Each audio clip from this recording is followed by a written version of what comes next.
Direction Arles dans le département des Bouches-du-Rhône en région Provence-Alpes-Côte d'Azur. Inscrite sur la liste du patrimoine mondial de l'UNESCO, Arles est la ville qui compte le plus de monuments romains après Rome. En flânant dans les ruelles d'Arles, vous ferez un véritable voyage dans le temps et c'est carrément au IVe siècle après Jésus-Christ que je vous emmène.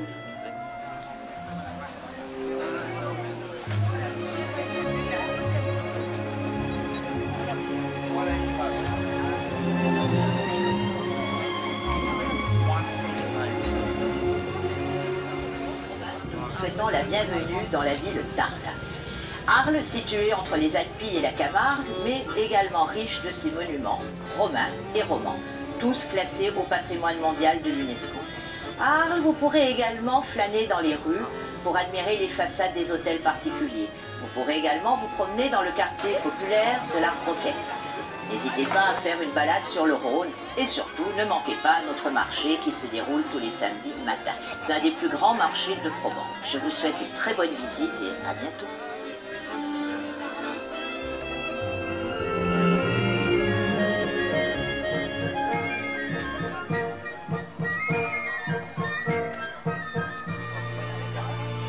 Il y a tout au long des marchés de Provence qui sentent le matin la mer. Celle-ci de paella avec les coquilles qui passent, c'est bien rangées. Melons et céleri, avec dans leur milieu quelques gosses qui dansent. Voyageur de la nuit, moi, qui en ribambelle et franchis des rues que je ne voyais pas. J'ai hâte, au point du jour, de trouver sur mes pas ce monde émerveillé qui rit et s'interpelle le matin au marché. Voici pour 100 francs du thym, de la garrigue, un peu de safran et 1 kilo de figues, voulez-vous pas vrai? Un beau plateau de pêche ou bien d'abricot. Voici l'estragon et la belle échalote, le joli poisson de la Marie-Charlotte, voulez-vous pas vrai? Un bouquet de lavande ou bien quelques œillets. Et par-dessus tout ça, on vous donne en étrennes l'accent qui se promène et qui n'en finit pas.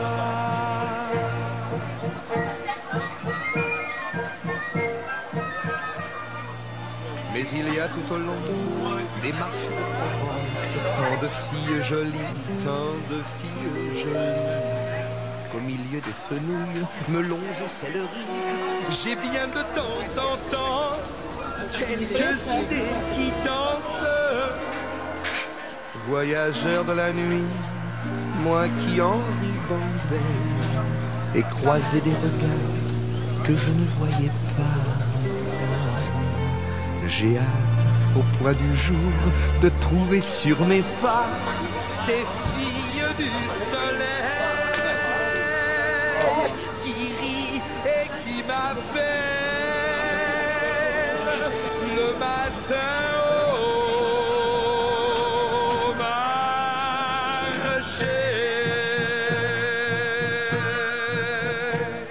Voici pour 100 francs du thym, de la garrigue, un peu de safran et 1 kilo de figues, voulez-vous pas vrai? Un beau plateau de pêche ou bien d'abricot.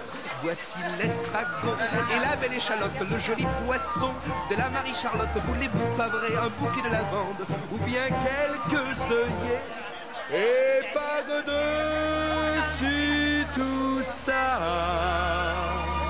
on vous donne en étrennes l'accent qui se promène et qui n'en finit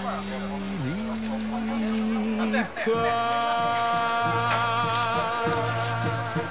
À la bella futina, à la bella futina.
Nous sommes sur la place de la République, c'est le cœur de la ville, c'est l'endroit où Arlésiens et touristes aiment bien se retrouver et se promener.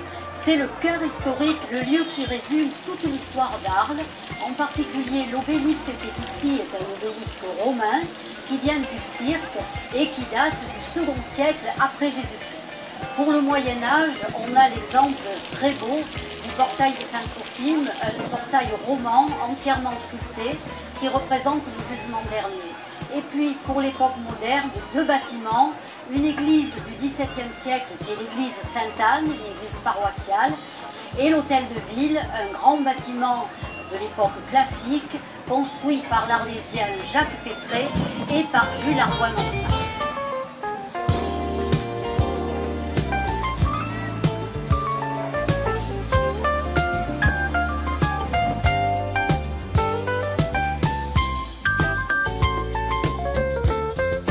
Nous sommes dans le hall de l'hôtel de ville d'Arles, qui est aujourd'hui l'entrée des cryptoportiques.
Alors voilà la cour de l'archevêché qui faisait partie de la cité épiscopale. Derrière nous, vous pouvez admirer l'église et en particulier sa tour du XIIe siècle, style roman provençal. Mais cette cour nous permet de visiter le cloître et je vous invite à me suivre maintenant.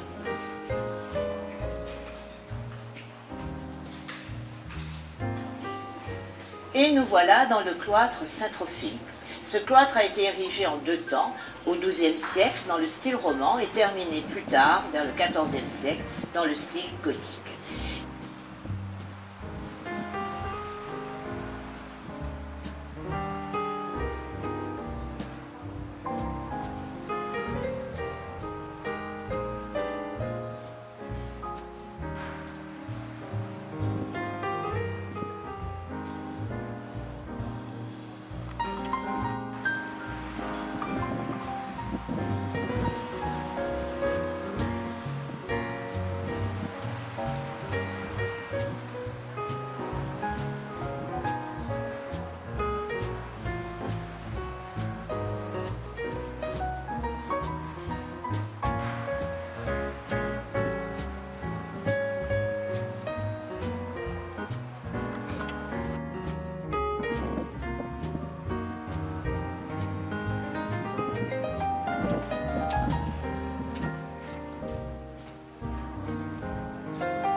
Ici, nous avons Saint Trophime, cette statue qui nous accueille et qui représente ce saint qui, d'après la tradition, a été envoyé par Saint Pierre pour évangéliser la ville, qui est sûrement un évêque de la ville. Mais je vous invite maintenant à monter voir la galerie supérieure.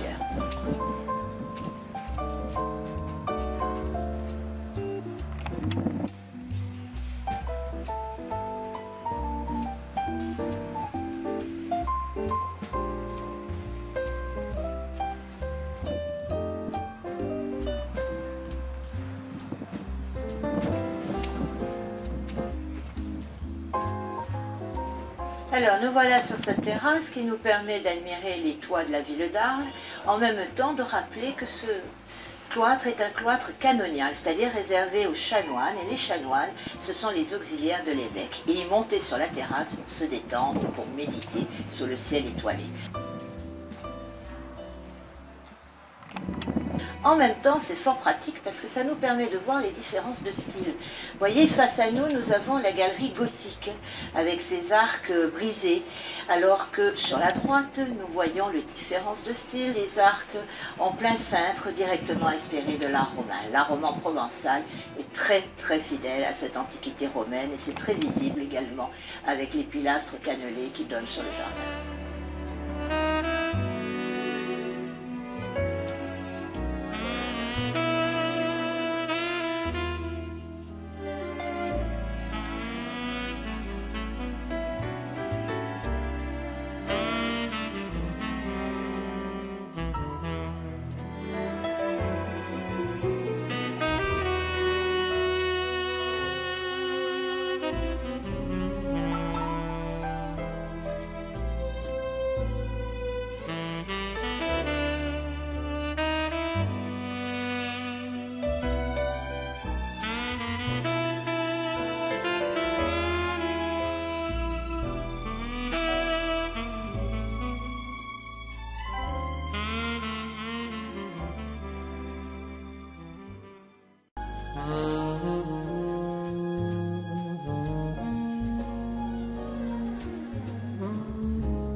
Arles, ce sont les arènes.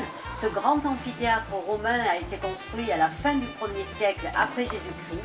Il s'est déroulé des spectacles de gladiateurs, de combats avec des animaux, et 20 000 spectateurs venaient assister à ces spectacles. Le monument est composé de 2 étages d'arcades, 60 arcades à chaque étage, et il était couronné par un attique, une couronne de pierre, aujourd'hui disparue. Il y avait 3 portes principales, une au nord, une à l'ouest et une au sud, par lesquelles rentraient les spectateurs. Aujourd'hui, le monument est célèbre surtout par ses grandes corridas, mais aussi par les courses à la cocarde, qui sont des courses provençales. Ce sont des taureaux camarguais qui sont amenés de Camargue dans l'arène. Ils sont attendus par des raseteurs, des jeunes gens vêtus en blanc, qui ont un rasé, un petit peigne dans la main. Et avec ce rasé, ils doivent tirer d'entre les cornes du taureau un petit morceau de tissu rouge, la cocarde. Maintenant que vous connaissez l'histoire, venez visiter par vous-même ce très beau monument.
IVe siècle après Jésus-Christ que je vous emmène avec les termes de Constantin. Ensemble architectural étonnant lié au développement économique et militaire de la ville, qui devint même résidence impériale de l'empereur Constantin, les thermes racontent toute une histoire. Liés bien sûr à une fonction hygiénique, ces thermes jouaient également un rôle social fondamental dans la vie de la cité. D'abord, je crois qu'il faut resituer ce qu'ont été les thermes dans le monde romain. Parce que si, au départ, les thermes dérivent en fait des bains grecs, ils en ont fait une espèce de palais de l'eau pour tout le monde. Dans les thermes, les Romains allaient y passer une bonne partie de leur temps finalement. La méridienne, l'après-midi, était consacrée aux loisirs, justement, dans les thermes, lieu de récréation. Et c'était l'accès à la propreté, pour ne pas dire l'hygiène, qui est moderne, et également l'accès aussi au sport. En 33 avant Jésus-Christ, Agrippa est édile à Rome, c'est-à-dire qu'il est chargé de tout l'entretien des thermes, de la police, etc. Et il va faire en sorte que pendant son édilité, son année, l'entrée aux thermes est gratuite. Il va faire en sorte que tout le monde puisse accéder aux thermes. Jusqu'à la fin du 1er siècle, les hommes et les femmes ensemble, pas de problème. Adrien, lui, va prendre un décret, on va dire, pour que les hommes et les femmes soient séparés, parce qu'il y avait eu de nombreux scandales. Ce qui est intéressant à voir ici, ce sont ces vestiges de ce qu'on appelle des hypocaustes, c'est-à-dire ce chauffage qui se faisait par le sous-sol. En fait, c'est l'air qui était chauffé à partir d'une salle où il y avait le foyer et l'air qui circulait à travers ces pilettes et qui permettait de chauffer. Donc c'est là que marchaient les Romains lorsqu'ils venaient dans les thermes. Il y a un autre aspect qui est intéressant, c'est que pour chauffer ces thermes, il fallait beaucoup de bois. Et la proximité du Rhône permettait effectivement d'amener ce bois de façon plus aisée. Dans ces termes, il y a quelque chose qui étonne parce qu'on ne le trouve pas ailleurs, c'est l'alternance des matériaux, c'est-à-dire l'alternance de la brique et des moellons. Et à Arles, je n'ai pas dit ailleurs, nous permet de penser qu'on est au IVe siècle, donc à la période constantinienne.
Cette place du Forum était le cœur de la ville à l'époque romaine, et de cette époque, il nous reste 2 colonnes. Par contre, aujourd'hui, elle est célèbre grâce à Van Gogh, qui nous a peint un café. Le tableau s'appelle « Le café le soir ».